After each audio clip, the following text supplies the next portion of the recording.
Hey guys, it's John C. Morley here, serial entrepreneur. Welcome to IFYL.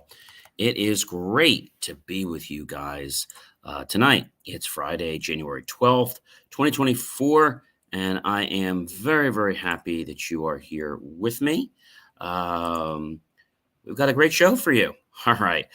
Whether you're here at 6:30 at night, 6:30 in the morning, 1 a.m., 1 p.m., 12 noon, or again, 12 midnight. Thank you so much for being here. Really appreciate that. Let's get right into the show, shall we? All right. Our master topic for the entire week is the alchemy of, is chromocraft, navigating the colors of success. I'm getting ahead of myself there. So that's the stage for the whole week. And tonight's specific highlight is the alchemy of color, healing, harmony, and life insights. We are on, we're on series 3, and we are on show number 2. So series 3, show 2, and we are on episode number. So it's show.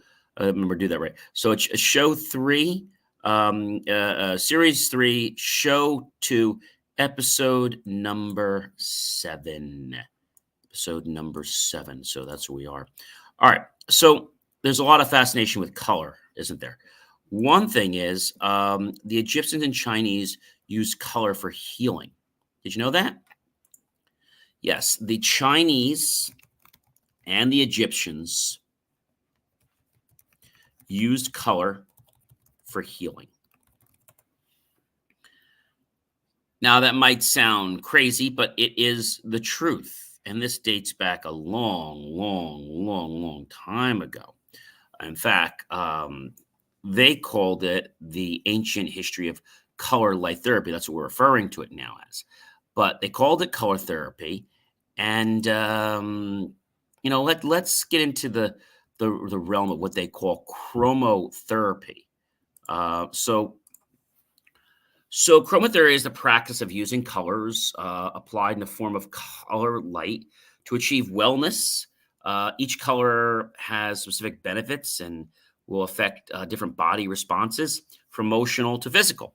And the practice can be sought in many modern spas and wellness treatment centers today. But I don't know if you know the rich chromotherapy history behind the holistic practice.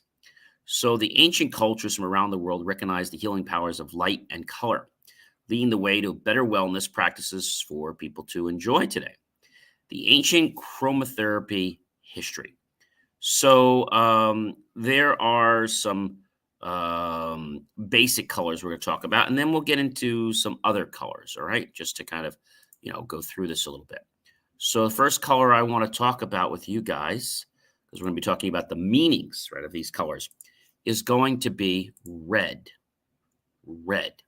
So what does red mean in the chromotherapy world? So it's used to stimulate better blood flow through the arteries, and it's often a color of medications that are intended to increase the supply of oxygen in the blood. Red rooms and glasses that are colored red can also have an uplifting effect on patients.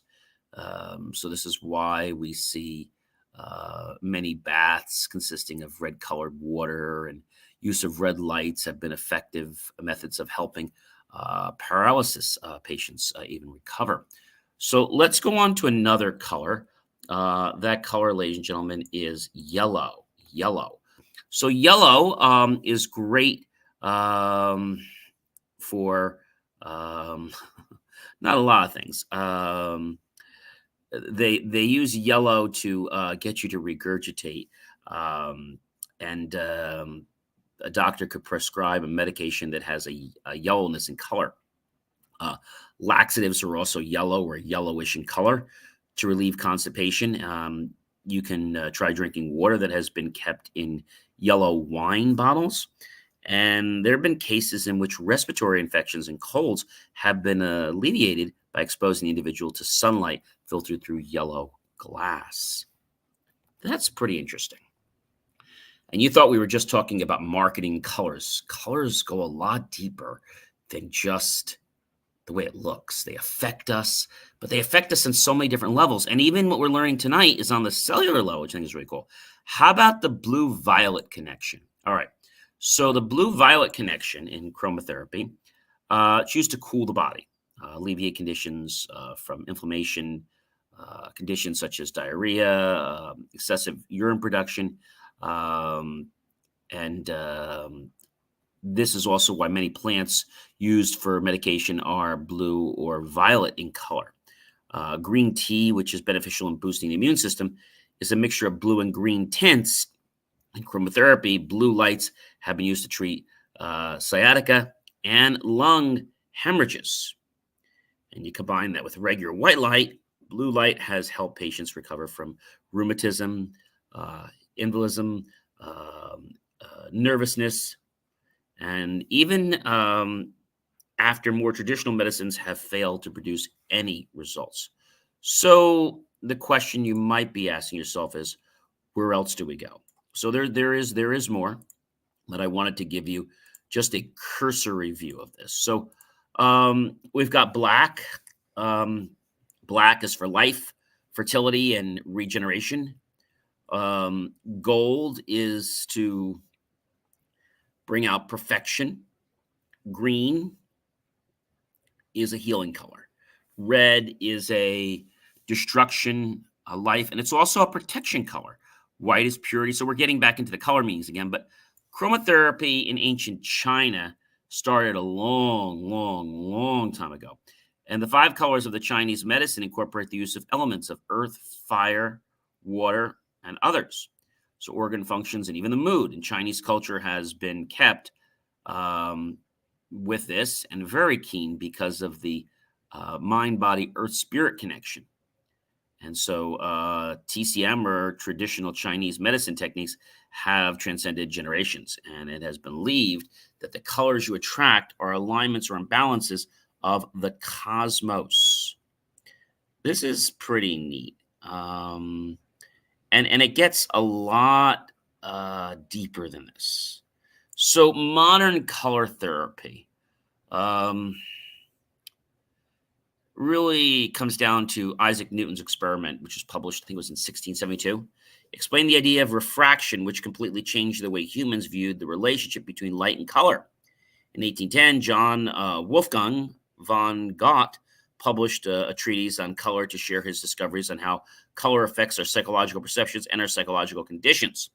In the 1800s, Dr. Seth Pantikos and Edwin Babbitt were very intrigued in the subject of chromotherapy and published a research paper about their findings. While these scientific advances may not have been completely accurate, they showed an uptick in interest in discovering how to bring the ancient practice of chromotherapy into modern lives. So you might be asking me, how do they do color chromotherapy? How do they do color chromotherapy? Well, they expose you to certain colors. It could be through lasers, it could be through candles, pendants, a variety of different things. And when these colors are presented, it affects your mind, body, and nervous system. So, again, knowing that we are affected, we talked about the fact that music affects us, right? You know that when I listen to music, I love to actually write more because I'm on the verge with music. So, colors are interesting.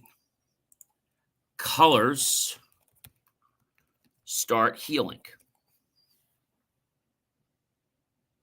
Okay.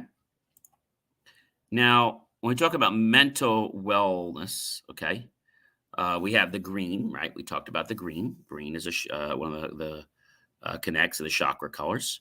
We got a blue that's very good to the throat chakra. Green is actually the heart chakra. The blue is a common color that is the throat chakra. Purple is the crown chakra. We have the white, and it governs the crown also with the purple. So that's pretty cool. Yellow is with our solar plexus right in the center, just in the middle of the chest. Okay. Orange is the sacral chakra. So that's just right around the abdomen area there at the lower. So you've got that. That's orange, the sacral chakra. You've got pink, which is emotional healing, which is in the center of the chest, right. It's in the heart chakra as well, really. Red is the base chakra. So red, so just not to confuse these. So basically, the orange chakra is the sacral chakra, and that's just about um, at the end of your stomach, right at the start of your abdomen. The next one I want to talk about is red. So red is associated with the base chakra. It's the first chakra, and that's down in the groin area, and it governs instinct, survival, vitality, and endurance. Indigo is also that's really the third eye chakra, so that comes down a little bit, and then you've got the black, and that is again with the base chakra, along with the red. Teal is clarity. We talked about this. And teal, again, brings in clarity to our systems, the immune system. Brown is great for high blood pressure. It's an earthy color. Cream, not bright, is associated with elegance. But again, this is kind of, we talked about this a little bit. Lavender, same symbolism as purple. It's royal. So we talked about colors before, but I think what we didn't talk about was how this actually worked, right? So chromotherapy is the use of color light to heal energy imbalances. Exposure to green light is thought to help you reduce stress and clear away unhealthy thoughts over time. And it's just interesting how a light can do this. It's even interesting to me how music can change our mood. Okay. You can decorate rooms with a certain color to facilitate healing. That's an amazing, amazing thing, right?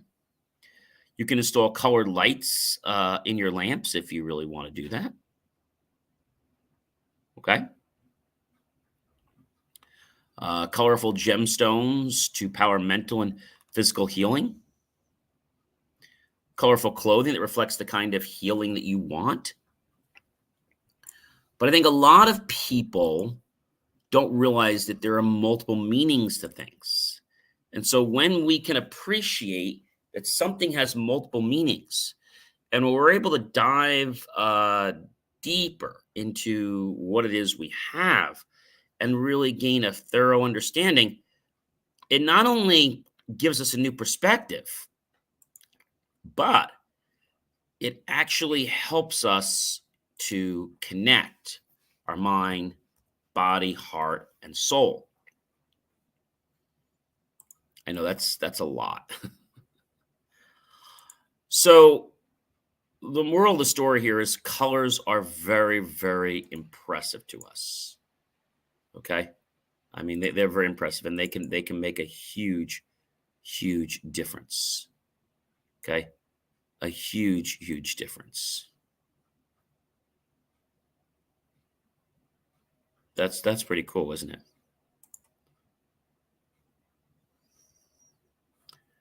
I know you're probably saying to me, John, how can a color do this? Well, just like everything else in the world, everything is made up of a frequency. Colors are made up of frequencies, and these frequencies cause us to be stimulated or destimulated in retrospect, right?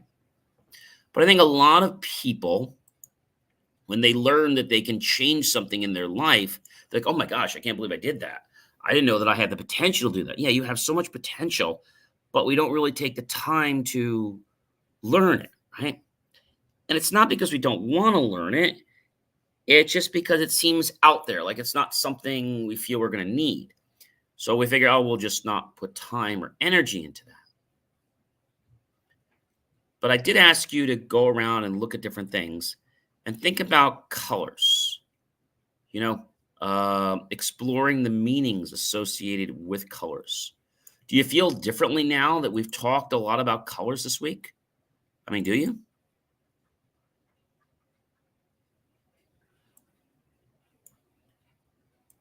I mean, you just think about that for a second. Think about how that could impact you.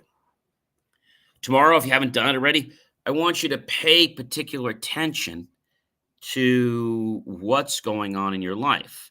I want you to know how that color is actually going to affect how you feel at the given moment. That's the most important thing, ladies and gentlemen. So I am John C. Morley, serial entrepreneur. It has been a privilege, a pleasure, and honor to be with you this fantastic evening. I hope that you will definitely like, love, and support, comment, and remember, ladies and gentlemen, go to believemeachieve.com. Check out all my great creations. Also, be sure to explore TikTok and follow me there so we can get up to a few thousand followers so we can stream live there as well. I hope you guys have a fantastic, amazing evening. We have another great master topic tomorrow. I hope you'll stick around for that. And we have some good guests coming up this week. So definitely check that out, everyone. All right. So you have yourself a wonderful evening. And feel free to go through some of these other videos, like from the first one from show 2. There's a lot that we've packed into this show 2. And I think if you watch it again, you might really get some true value. Have yourself an amazing evening, and I'll check you out real soon. All right. Be well.